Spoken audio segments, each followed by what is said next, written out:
নমস্কার বন্ধুরা, আজকে একটা নতুন ভিডিও নিয়ে আপনাদের সামনে চলে এলাম। তো কালকে যে ভিডিওটা দিয়েছিলাম নর্মালি ওই ভিডিওটা কেউ আজ পর্যন্ত ছেড়েছে বলে আমার মনে হয় না।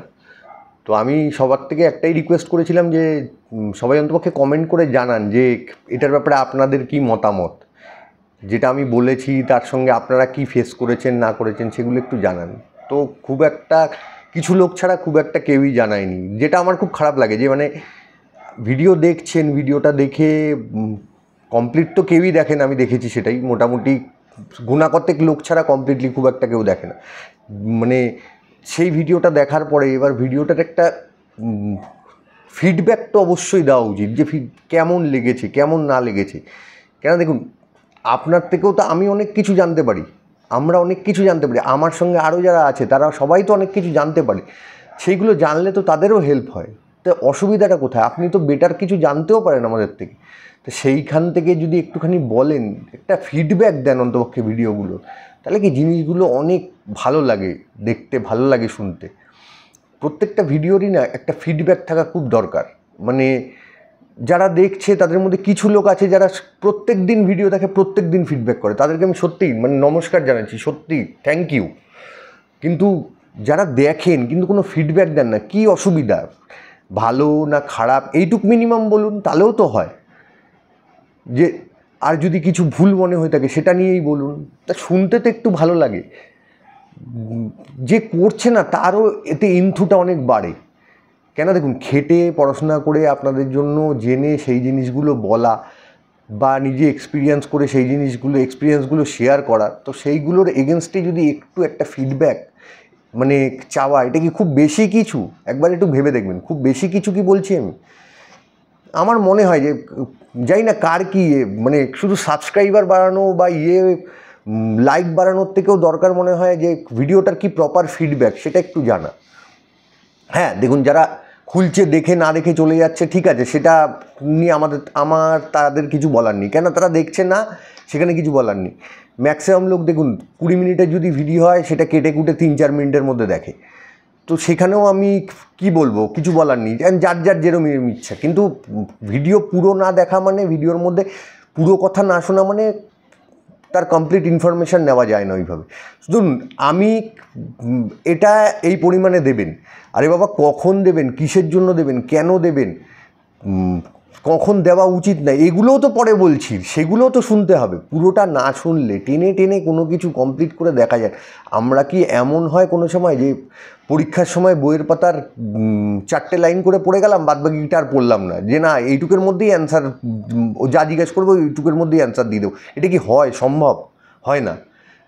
আমি এমন লোকের থেকেও শুনেছি যে আমাকে ফিডব্যাক দেয়নি এই জন্যই, সে পুরোটা দেখতে পারেনি সকালবেলা। আজকেই হয়েছে ঘটনাটা, পুরোটা সকালবেলা দেখতে পারেনি, সে রাত্রে দেখবে, দেখে বলেছে আমি ফিডব্যাক দেবো। এই কথাটা যে রাত্রে কমপ্লিট আমি দেখবো তারপরেই ফিডব্যাকটা, এটা কি একটা আলাদা এন্থু তৈরি করে। যে তৈরি করে না ভিডিওগুলো, তার জন্য একটা নতুন এন্থু তৈরি করে, যে আমি পুরোটা কমপ্লিট করব, করে ফিডব্যাকটা দিতে পারবো। কিন্তু এইটুক বলতে পারি, এই ধরনের ভিডিও কিন্তু আগে হয়নি। এইটা উনি শুরুটা বলেছেন, বলার পরে বাদবাকি আমি বলেছিলাম ভালো হয়েছে না ভালো হয়নি সেটা নিয়ে জানাতে, তো উনি বললেন কমপ্লিট দেখবো তারপরেই আপনাদের আমি জানাতে পারবো। এই যে জায়গাগুলো, এই জায়গাগুলো কিন্তু সবার থেকেই আমি এক্সপেক্ট করি।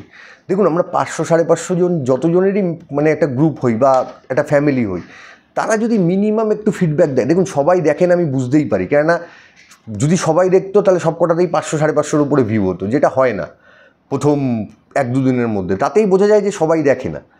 সবাই মনে করো ও ঠিক আছে, এগুলো দেখার খুব একটা দরকার নেই, যেটা দেখার দরকার নেই সেটা নিয়ে দেখে লাভ নেই। ঠিক আছে, আমি কিছু বলার নেই সেখানে আমার, কেন প্রত্যেকটা জিনিস যে তার ভাল লাগবে সেটা কোনো ইয়ে নেই, আমারও সব জিনিস যে ভাল লাগবে তার কোনো কারণ নেই। কিন্তু দেখছেন যখন পুরোটা দেখুন, তার একটা ফিডব্যাক দিন, তাহলে কি আমারও জিনিসটার ব্যাপারে যে বলা সেটাও একটা সার্থকতা পায়, প্লাস তার সঙ্গে আমারও যদি কোনো ভুল ত্রুটি থাকে সেটাকেও আমি শুধরে নিতে পারি। যাই হোক, এটাই আমার বলার ছিল। যদি সময় পান একটু ফিডব্যাক দেবেন, আর পারলে পুরো ভিডিওটাই দেখুন, কেটে কেটে দেখুন কিন্তু পুরোটা দেখুন। মানে ধরুন এখন 2 মিনিট দেখলাম, পরে 2 মিনিট দেখলাম, এরকমভাবে দেখে দেখে পুরোটা দেখুন। তাতে কী হয়, মানে পুরো ভিডিওটার ফুল ইনফরমেশানটা পাওয়া যায়। ঠিক আছে, চলুন আজকের যেটা নিয়ে বলবো সেটা নিয়ে কথা বলা যাক। তা আজকে আমি কথা বলবো যেটা নিয়ে, সেটা হলো আগের দিনে একটা নিম পাতা নিয়ে কথা বলেছিলাম। তা আজকে যেটা কথা বলবো সেটাও আমাদের বাড়িতে সবসময়ই পাওয়া যায়, সবসময়ই থাকে। সেটা হলো গিয়ে আর রান্নাঘরে মানে সবসময় মানে বাড়িতে থাকেই, সেটা হলো গিয়ে আদা মানে জিঞ্জার। এইটা নিয়ে কথা বলবে। এবার জিঞ্জার অনেক ফর্মে আমরা পাখিকে দিতে পারি। জিঞ্জারের ভালো সাইড আছে, জিঞ্জারের খারাপ সাইডও আছে। আমি সেগুলো নিয়েই আজকে কথা বলবো। শুধু দেওয়াটাই তো বড় ফ্যাক্টর না, কীরম দেবো, কতটা দেবো, কী না দেবো, সেগুলো একটু জানার ব্যাপার। এর থেকে ভালো কী হতে পারে, খারাপ কী হতে পারে, সেগুলোও জানার ব্যাপার। সেই নিয়ে আজকে পুরো ডিসকাশনটা করব। যাই হোক, সবাইকে বলবো একটু কাইন্ডলি পুরো দেখার পরে একটু যদি ফিডব্যাক দেন তাহলে আমার খুব ভালো লাগবে। আদা, এবার আদার মধ্যে প্রথমত বলি কি কি থাকে। আদা নর্মালি প্রচুর নিউট্রিশনাল জিনিস থাকে, নিউট্রিশন থাকে প্রচুর, অনেক কিছু বেনিফিটস আছে আদার মধ্যে। তার মধ্যে কি কি? ভিটামিনস থাকে, মিনারেলস থাকে, অ্যান্টিঅক্সিডেন্টস থাকে, ঠিক আছে। এবার ভিটামিনের মধ্যে কি কি থাকে আদার মধ্যে? ভিটামিনের মধ্যে থাকে হলো গিয়ে ভিটামিন B6 থাকে আদার মধ্যে, ভিটামিন C থাকে আদার মধ্যে, আর ভিটামিন E থাকে আদার মধ্যে। এই তিনটে জিনিস ভিটামিনগুলো আদার মধ্যে থাকে। এগুলোর বেনিফিট কী সেটাও বলবো, কোন ফর্মে দিলে কি বেনিফিট হয় সেটাও বলবো। এবার আসি মিনারেলে কী কী থাকে। মিনারেলে আদার মধ্যে থাকে হলো গিয়ে ম্যাগনেশিয়াম, পটাশিয়াম আর ম্যাঙ্গানিজ, ঠিক আছে। ম্যাগনেশিয়াম, পটাশিয়াম আর ম্যাঙ্গানিজ, এই তিনটে জিনিস আদার মধ্যে থাকে। এছাড়া থাকে আদার মধ্যে অ্যান্টিঅক্সিডেন্ট। অ্যান্টিঅক্সিডেন্টের কাজ হলো গিয়ে যে কোনো ইনফেকশান থেকে দূরে রাখা পাখিকে, পাখির ইমিউনিটি লেভেলটা ভালো রাখা। ইমিউনিটি লেভেল ভালো তখনই থাকে যখন ইনফেকশানগুলো কম হয় পাখির। কিন্তু কি শুধু এই অ্যান্টিঅক্সিডেন্টই ইমিউনিটি লেভেল বাড়ায় না। ইমিউনিটি লেভেল মানে বাড়ায় হলো গিয়ে মেনলি যদি বলতে হয় তাহলে ভিটামিন C খুব বড় কাজ করে ইমিউনিটি লেভেল বাড়াতে। ভিটামিন E যেই জিনিসের মধ্যে থাকে অ্যাপ্রোপ্রিয়েট মাত্রায়, বেশি না কম না, সেই কম থাকলে তাও ভালো, কিন্তু বেশি অবশ্যই থাকা উচিত না। সেই জিনিস সবসময় ইমিউনিটি লেভেল বুস্ট করে, তাতে বার্থের লংজিভিটি বাড়ে, মানে লাইফ স্প্যানটা বাড়ে। এছাড়া ও অনেক ফ্রি আর অ্যাক্টিভ থাকে। যার দেখবেন যে সুস্থ সে সবসময় অ্যাক্টিভ বেশি, যে অসুস্থ তার মধ্যেই দেখবেন ল্যাথার্জি, তার মধ্যেই দেখবেন এক সাইডে গিয়ে বসে থাকার ব্যাপার, খাওয়া দাওয়া ঠিকঠাক না করার ব্যাপার, এইগুলো নর্মালি মেনলি দেখা যায়। সেটা ভিটামিন C যেটার মধ্যে আছে সেই জিনিস দিলে পরে সেই অবস্থাগুলো থেকে তাকে কাটিয়ে আনা সম্ভব হয়। প্রলং প্রসেস, কিন্তু কাটিয়ে আনা সম্ভব হয়। এমন না একদিন দিলেন বা দুদিন দিলেন এর মধ্যেই ঠিক হয়ে যাবে। ওর লাইফ স্প্যানের হিসাবে যদি দেখতে হয় তাও মোটামুটি অ্যাপ্রক্স 1-1.5 মাসের মতো জিনিসটাকে নিয়ে কাজ করতে হয়। এবার বলি ম্যাগনেশিয়াম। ম্যাগনেশিয়াম যেই জিনিসের মধ্যে থাকে, ম্যাগনেশিয়াম কন্ট্রোল করে হলো গিয়ে ম্যাগনেশিয়াম কন্ট্রোল করে হলো গিয়ে ব্লাড সুগার লেভেলটাকে কন্ট্রোল করে। ব্লাড সুগারকে তো কন্ট্রোল করে না, ব্লাড সুগার লেভেলটা মানে বাড়তে কমতে দেয় না, ব্লাড প্রেশার লেভেলটাকে কন্ট্রোল করে। ব্লাড প্রেশার লেভেলটা মোটামুটি স্টেবল অবস্থায় থাকে। এই জায়গাগুলো ম্যাগনেশিয়ামের বড় কাজ করে। এছাড়া ম্যাগনেশিয়াম আরেকটা বড় কাজ করে, সেটা হলো গিয়ে মাসেল মুভমেন্টে খুব ভালো কাজ করে। মানে এই যে আমরা হাত ফাত নাড়াচ্ছি, মাথা ফাতা এই ঘাড় ফাড় ঘোরাচ্ছি, এই যে মুভমেন্ট, মাসেলের যে মুভমেন্ট, শুধু হাড়ের না, মাসেলের যে মুভমেন্টগুলো, সেই মুভমেন্টগুলো সুন্দরভাবে করতে ম্যাগনেশিয়াম খুব দরকারি। সেই ম্যাগনেশিয়ামটা খুব কাজে লাগে। এবার আসি হলো গিয়ে পটাশিয়াম। পটাশিয়াম যেই জিনিসের মধ্যে থাকে সেই জিনিস সবচেয়ে প্রথম কাজ করে হলো গিয়ে ডিহাইড্রেশন লেভেল কমায়। পটাশিয়াম অলওয়েজ বেশি থাকলে, আর জিঞ্জারের মধ্যে পটাশিয়াম অলমোস্ট 100 গ্রাম জিঞ্জারের মধ্যে অলমোস্ট 500 ক্যালোরির কাছাকাছি পটাশিয়াম থাকে। 500 ক্যালোরির কাছাকাছি পটাশিয়াম থাকে। তো সেই জন্য এটা হাই সোর্স অফ পটাশিয়াম বলা যায়। তো সেই জন্য এই পটাশিয়াম যেহেতু এর মধ্যে হাই, এটা ডিহাইড্রেশন লেভেল, এবার ডিহাইড্রেশন লেভেল কমায় যেহেতু, কী ফর্মে দিলে কমায় এটা সেটা আগে জানতে হবে, সেটাও আবার নিয়ে কথা বলছি। এছাড়া পটাশিয়াম যদি দেন, পটাশিয়াম দিলে পরে বোন স্ট্রেংথ, বোন ফ্লেক্সিবিলিটি এগুলো ভালো থাকে। পটাশিয়াম অ্যাডিকুয়েট মাত্রায় পটাশিয়াম যদি বডিতে থাকে তাহলে বোন মুভমেন্ট, বোন স্ট্রেংথ এগুলো ভালো ঠিক হয়। এবার আসি হলো গিয়ে ম্যাঙ্গানিজ। ম্যাঙ্গানিজ যদি কাউকে দেন, ম্যাঙ্গানিজ দিলে পরে ম্যাঙ্গানিজ সবচেয়ে বড় কাজ করে হলো কি, যে কোনো ইনফ্লেমেশন বলছি কিন্তু ইনফেকশান, মানে কোনো জায়গা লাল হয়ে ফুলে গেছে বা হয়েছে, এই ম্যাঙ্গানিজ সেগুলোকে কন্ট্রোল করতে সাহায্য করে। সেই জন্য ম্যাঙ্গানিজের একটা বড় ভূমিকা থাকে। ম্যাঙ্গানিজ ইউজ করাটাও খুব দরকার। এছাড়াও ম্যাঙ্গানিজের অনেক কাজ আছে, আমি বেসিক একটা জিনিস নিয়ে বললাম। বার্ডের শরীরে এই জিনিসটার মধ্যেও হেল্প করে। এরপরে জিঞ্জার আর কি করে, মানে আদা আমাদের আর কি লাভ করে। আদা বার্ডের শরীরে যেটা লাভ করে খুব ভালো, আদা যদি দেওয়া যায় বার্ডকে, বার্ডের ডাইজেশন লেভেল খুব ভালো হয়, বার্ডের মেটাবলিজম খুব ভালো থাকে, বার্ডের মানে কি বলবো, মানে পটির যে প্রবলেমগুলো সেগুলো অনেক কমে। এবার আসি হলো গিয়ে, এই সবই তো দিলাম, সব কিছুই করলাম, বার্ডকে দেবো, এবার কতটা দেব, কীরমভাবে দেব, সেগুলো নিয়ে আলোচনা করি। বার্ডকে সবসময় যখন প্রথমবার আদা দেবেন, ফার্স্ট টাইম, সে যে বার্ডই হোক, ছোটো বার্ডকে নর্মালি যদি আপনি টুকরো করে দেন সে খেতে পারবে না, সেই জন্য সে তাকে টুকরো করে দিয়ে লাভ নেই। সেই টুকরোর ব্যাপারটা যেহেতু আগে বলছি, সেজন্য ছোটো পাখির ক্ষেত্রে লাভ নেই। মোটামুটি বদ্রির লেভেল থেকেই টুকরো করে দিয়ে লাভ আছে, তারা খেতে পারবে। যখন দেবেন এই টুকরো, সবসময় চেষ্টা করবেন সবচেয়ে কম পরিমাণ দিয়ে শুরু করার, মানে চেষ্টা করবেন যেন একটা স্লাইস দিয়ে শুরু করা যায়, পাতলা একটা স্লাইস দিয়ে শুরু করা যায়। এক জোড়া পাখিকে পাতলা একটা স্লাইস দিয়ে শুরু করবেন, যেটার ওজন 1 গ্রামের থেকেও কম হবে, এরকম একটা পাতলা স্লাইস দিয়ে শুরু করবেন। দরকার পড়লে সেটাকে আরেকটু ছোট ছোট পিস করেও দিতে পারেন। আদার মধ্যে অসম্ভব আঁশ থাকে, ঠিক আছে, অসম্ভব আঁশ থাকে, যেটা ফাইবারের কাজ করে, কিন্তু এই আঁশগুলো অনেক সময় গলার মধ্যে আটকে যাওয়ারও ভয় থাকে। তো সেই জন্য বড় পিস দেওয়ার চেষ্টা করবেন না, দেবেন ছোট পিস। কেন, যদি গিলে ফেলতে যায় তখন হয়ে যাবে অসুবিধা। রসটা খাচ্ছে একরকম, কিন্তু যদি গিলে ফেলতে যায় তখন হয়ে যাবে অসুবিধা। সেই জন্য ছোটো পিস যদি দেন সেই অসুবিধাটাই থাকবে না, তো একদম ছোট মাত্রায় দেবেন। এবার ছোট মাত্রায় দিতে বলছি কেন, দেখুন আদার ভালো সাইড যেগুলো বললাম, এর সঙ্গে কিছু কিছু প্রবলেমও আসতে পারে। যেটা হলো গিয়ে, যদি আপনি পরিমাণটা বেশি দিয়ে দেন, আদা সব বার্ডের জন্য কিন্তু, সব বার্ড বলতে কিন্তু সব স্পিসিসের বলছি না, একই স্পিসিসের দেখা গেল দুটো বার্ড, তাদের মধ্যেও কিন্তু দুরকম এফেক্ট করতে পারে। যেরকম দেখা গেল একজন আদা খেয়ে খুব ভালো ফিল করছে, সুস্থ আছে, অ্যাক্টিভ আছে, আরেকজনের দেখা গেল ওই আদাটা খেয়েই প্রবলেম অ্যারাইজ হচ্ছে। প্রবলেম কীরকম, দেখা গেল তার মধ্যে হজমের অসুবিধা তৈরি হয়েছে, তার মধ্যে ডায়রিয়ার প্রবলেম তৈরি হচ্ছে, বা ফলস ব্লটিংয়ের প্রবলেম তৈরি হচ্ছে, ফলস পটি করছে, জলে পটি করছে, সেই সবের প্রবলেম তৈরি হয়েছে। একই পরিমাণ দিয়েছেন দুজনকে, কিন্তু তাতে এই দুজনের মধ্যে ডিফারেন্স তৈরি হচ্ছে। সেই ক্ষেত্রে আমি বলবো, যদি ফার্স্ট লেভেলেই এরকম কোনো প্রবলেম দেখেন, তাহলে সেই ক্ষেত্রে যেই বার্ডটার এই প্রবলেম হচ্ছে সেই বার্ডটাকে আদাটা দেবেন না। যদি সে তারা জোড়া হয় তাহলে দুজনের থেকেই আদাটাকে বাদ দিয়ে দেবেন, আদা ইউজ করবেন না সেখানে।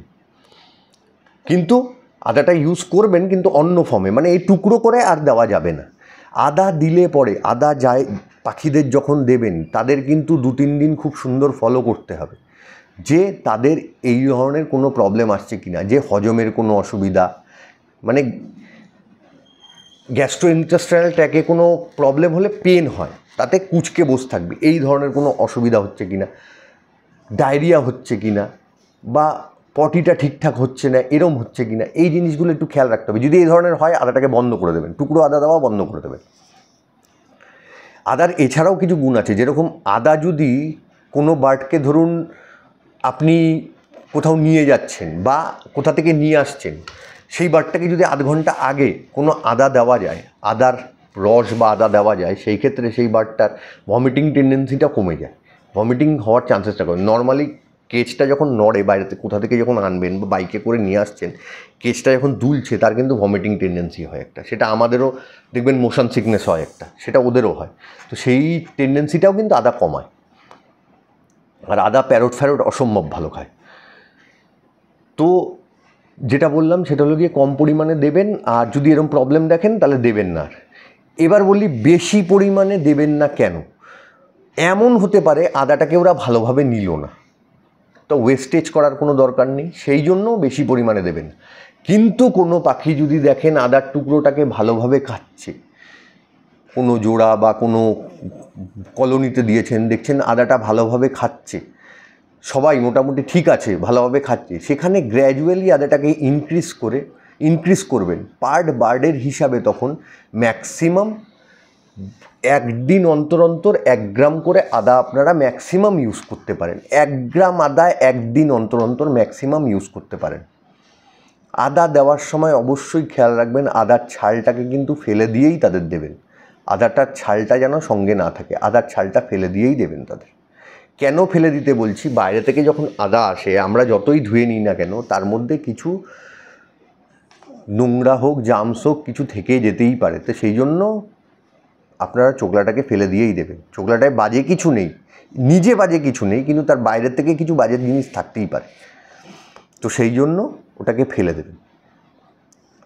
এবার বলি আদার আর কি প্রবলেম হতে পারে দিলে, না আর প্রবলেমের কথা বলার আগে আর কি ফর্মে আমরা দিতে পারি আদা আমরা পাউডার ফর্মেও ইউজ করতে পারি। সফট ফুড দিচ্ছি বা এগ ফুড দিচ্ছি, এগ ফুডের মধ্যে 1 চিমটি পাউডার আমরা মিশিয়ে দিলাম, একটা গোটা ডিমের মধ্যে 1 চিমটি আদার পাউডার মিশিয়ে দিলাম, দিয়ে সেটাকে মেখে তারপরে তার সঙ্গে ভাত জামাকার মেখে ওদেরকে আমরা প্রোভাইড করতে পারি, সেইভাবেও আমরা আদা দিতে পারি। কিন্তু খেয়াল রাখতে হবে এই যে আদার পাউডারটা আমরা ইউজ করব এর মধ্যে যেন অন্য কিছু অ্যাডিশান না থাকে, শুধু আদাই থাকে, আর এর মধ্যে যেন কোনো প্রিজারভেটিভ না থাকে। আদার পাউডারের মধ্যে যদি প্রিজারভেটিভ থাকে সেই আদার পাউডার অবশ্যই ইউজ করবেন না, সেটা কিন্তু ওর উল্টো ক্ষতি করবে, ভালো কিছু করবে না। এটা মাথায় রেখে আদার পাউডার সেভাবেই ইউজ করবেন। যদি আদার পাউডার অর্গ্যানিক পাওয়া যায় তাহলেই ইউজ করবেন, যদি না পাওয়া যায় ইউজ করার দরকার নেই। ফ্রেশ আদা দেওয়াই ভালো, ফ্রেশ আদাই বেশিরভাগ আমাদের ঘরে থাকে, আদার পাউডার আমরা খুব একটা রাখি না। হ্যাঁ আদার পেস্ট পাওয়া যায়, সেগুলো একদম ইউজ করবেন না, অসম্ভব প্রিজারভেটিভ থাকে। একদম আদার পেস্ট পাখির জন্য ইউজ করবেন না, নিজেরা খাচ্ছেন ভালো কথা, কিন্তু পাখির জন্য ইউজ করবেন না, ঠিক আছে। এরপরে এবার আদাটা যে দেব, আদাটা আরেকভাবেও দিতে পারি, সেটা হলো গিয়ে আদার আমরা রস করেও দিতে পারি, মানে রস বলতে আদাটাকে ফুটিয়েও দিতে পারি। এবার আদাটা ফুটাতে গেলে আদাটাকে আমরা ছুলে আদাটাকে একটু থেতো করব, ঠিক আছে। সেটা এবার জলের মধ্যে দিয়ে দিলাম, দিয়ে জলটা পুরো ফুটলো জলটা, আমরা গ্যাসটা বন্ধ করে দিলাম, বন্ধ করে ওটাকে ঢাকা দিয়ে আমরা ওইভাবেই রেখে দেব 2 ঘন্টা 2.5 ঘন্টা যে সময় লাগুক। তারপরে যখন ওটা ঠান্ডা হবে তারপরে ওই জলটাকে আমরা ছেঁকে নিয়ে ছাঁকবো, কিন্তু ছাঁকনি দিয়ে না, আবার বলছি ছাঁকবো কিন্তু ন্যাকড়া দিয়ে, সাদা ন্যাকড়া দিয়ে ছাঁকবো। ছেঁকে নিয়ে ওই জলটা এবার প্রত্যেকের খোপে খোপে আমরা দিয়ে দেবো। 2 ঘন্টা রাখবো, 2 ঘন্টা রেখে ওই জলটা বের করে দেবো, জলটা আর রাখবো না, কেন জলটা পরে টক্সিক হয়ে যাবে, সেই জলটা আমরা আর ইউজ করবো না, জলটা আমরা ফেলে দেবো। কিন্তু এই 2 ঘন্টার মধ্যে ততটুক খাবারও ততটুক খাবে, সেটা যতটুকুই খাক, 2 ml খাক 1 ml খাক, যাই খাক সেটাও খেয়ে নেবে। যদি যাদের খাবার না তারা খাবে না, সেই জন্য ওই ভেবে লাভ নেই, যেটা খাবার যাদের খেয়ে নেবে, বাদবাকিটা ফেলে দিতে হবে। এবার আদা কোনটা ইউজ করব, যদি কাঁচা আদা ইউজ করি কোন আদাটা ইউজ করব, দেখুন আমার কাছে এই একটা আদা আছে, ভালোভাবে খেয়াল করবেন, এই একটা আদা আছে, আদাটাকে দেখবেন কিন্তু ভালো করে। আর আমার কাছে এই একটা আদা আছে, এই একটা আদা আছে, দুটো আদা আছে। আমরা এই আদাটা ইউজ করতে পারি, কিন্তু আমরা এই আদাটাকে কোনোভাবেই ইউজ করতে পারবো না ওদের জন্য। কেন ইউজ করতে পারবো না এবার বলছি, আমি এই আদাটাকে ধরেই বলছি। খুব ক্লোজে নিয়ে গেলে দেখুন, খুব ক্লোজে নিয়ে গেলে ভালোভাবে খেয়াল করে দেখুন, এই জায়গাটা দেখুন হালকা হালকা ফাঙ্গাস দেখা যাচ্ছে আদাটার মধ্যে। এছাড়া এই আদাটা খুব ভালোভাবে যদি খেয়াল করেন দেখবেন আদাটা কিন্তু শুকনো, দেখুন ভালোভাবে খেয়াল করে আদাটা কিন্তু শুকনো, এই দেখুন শুকনো জায়গাগুলো। এই আদাটা দিলে কি কি প্রবলেম হতে পারে, এই আদাটা যদি আমরা ইউজ করি, ছুলেও যদি ইউজ করি, ফাঙ্গাসের জায়গাটা ফেলে দিয়েও ইউজ করি, এই আদাটা যদি ওদের কাঁচা দিই, এই আদাটা ওদের জন্য টক্সিক, এই আদাটা ওদের প্রবলেম ক্রিয়েট করবে, ভালো কিছু দেবে না, কেন নিউট্রিশনাল ভ্যালু এর মধ্যে কিচ্ছু আর নেই। এবার শুধু এটা ইউজ হবে টেস্টের জন্য, যেটা বাড়িতে আমরা ইউজ করে থাকি, নিউট্রিশনাল ফ্যাক্টর কিচ্ছু নেই এর মধ্যে, সেই জন্য এই আদাটা আমরা ইউজ করতে পারবো না। এই আদাটা ওদের জন্য ক্ষতিকর, ভালো কিছু না, সেই জন্য আদাটাকে আমাদের বাদ দিতে হবে। কিন্তু সেখানেই এই আদাটাকে ছুলে আমরা কিন্তু দিতে পারি। এটা হলো প্রপার আদা। দেখুন এই আদাটা কিন্তু কোথাও কুচকে নেই বা কিছু নেই, এটার মধ্যে কোথাও ফাঙ্গাস কিচ্ছু নেই। এই আদাটা আমরা কিন্তু ওদের দিতে পারি। এই আদাটা ওদের জন্য নিউট্রিশনাল ভ্যালু আছে এই আদাটার মধ্যে, এই আদাটা ওদের জন্য ভালো। এই আদাটা ওরা খেতে পারে কাঁচা। যদি ফুটিয়ে দিতে হয় তাহলেও নিউট্রিশনাল ভ্যালু যেহেতু এর মধ্যে নেই, ফুটিয়ে দিয়ে কোনো লাভ নেই। প্লেন জল দেওয়া, এটা দেওয়া, ব্যাপারটা এক হয়ে যাবে। হ্যাঁ, 100 ডিগ্রিতে বয়েল হবে যেহেতু কোনো টক্সিক ব্যাপারটা থাকবে না, কিন্তু বাদবাকি কোনো লাভ কিছু হবে না। এই দেখুন আদাটাকে লাগে খেয়াল করুন। এই দেখুন আমি বেঁকিয়ে দিচ্ছি আদাটাকে, পুরো আদাটাকে বেঁকিয়ে দিচ্ছি এভাবে, তাও আদাটা ভাঙছে না। কিন্তু আমি যদি এই আদাটাকেই সেটা করি, দেখুন আদাটা কিন্তু একবারে ভেঙে গেল। দেখুন ফ্রেশ আদাটা পুরো। এইটা হলো দুটোর মধ্যে ডিফারেন্স। এটা হলো দুটো। এই দেখুন এই আদাটাকে ভালোভাবে খেয়াল করুন এবার। এই আদাটা কিন্তু সেই আদা নিয়ে যায়। এই আদাটা কিন্তু পুরোপুরি শুকনো আদা, পুরোপুরি শুকনো আদা। এই আদাটা ইউজ করা যাবে না। আমাকে ইউজ করতে গেলে এই আদাটাকেই ইউজ করতে হবে। এই আদাটা দেখুন ফ্রেশ কীভাবে রয়েছে কতটা। এটা তো নয় শুকনো দিক হয়ে গেছে, এটা কেটে ফেলে দেবো, ফ্রেশ রয়েছে। এই আদাটা ইউজ করতে পারি। এইটা কিন্তু খেয়াল রাখতে হবে যে আদা দিলাম, কিন্তু কোন আদাটা দিচ্ছি সেটা কিন্তু খেয়াল রাখতে। আদা যত ফ্রেশ হবে সেই আদাটা দেওয়া যায়। আদা যদি ফ্রেশ না, সেই আদা ইউজ করা যাবে না। ফ্রেশ আদা ইউজ করা যাবে, ফ্রেশ না আদা ইউজ করা যাবে না। এটা মাথায় রাখতে হবে।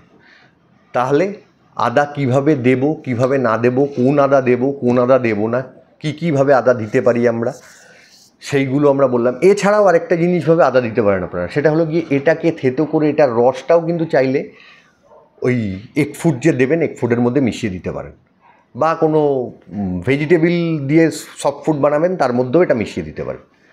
রসটা পুরো মিশিয়ে দিতে পারেন। তখন কিন্তু গ্রিট করে দেওয়ার দরকার নেই, রসটা মিশিয়ে দিলেই হবে। গ্রিট করেও দেওয়া যায়, গ্রিট করার দরকার নেই, গ্রিট করতে কষ্ট বেশি হবে, তার দিয়ে রসটা মিশিয়ে দিলেই হবে, কাজ হয়ে যাবে। সেভাবেও আপনারা ইউজ করতে পারেন। যাই হোক, পুরো যা আদা জিঞ্জার নিয়ে যা বলার ছিল সবই বললাম। আমি যেটা জানি সেটা বললাম। আরও অনেক ফ্যাক্ট থাকতে পারে, অনেক ভালো কিছু থাকতে পারে। অবশ্যই ফিডব্যাক দেবেন ভিডিওটার ফিডব্যাক দিলে ভালো লাগবে। আর ভিডিওটা পুরো দেখলে পুরোটা নলেজটা নেওয়াটা সম্ভব হয়। কেন আমি দেখুন পুরোটাই পরপর বলতে থাকলাম, তো এবার কেটে দেখা আর পুরোটা দেখার মধ্যে একটু তো তফাৎ হবেই। তো সেই জন্য আমি বলবো পুরোটা দেখতে। এবার তারপরে যেটা যার ইচ্ছা সেভাবে দেখবেন। যাই হোক, আমার ইনফরমেশান যদি ভালো লাগে, আমার ভিডিও যদি ভালো লাগে, তাহলে আমার চ্যানেলটাকে সাবস্ক্রাইব করবেন, লাইক করবেন, শেয়ার করবেন, আর পারলে ফিডব্যাক দেবেন। ঠিক আছে, আজকের জন্য ভিডিওটা আমি এখানেই শেষ করছি। নমস্কার, গুড নাইট।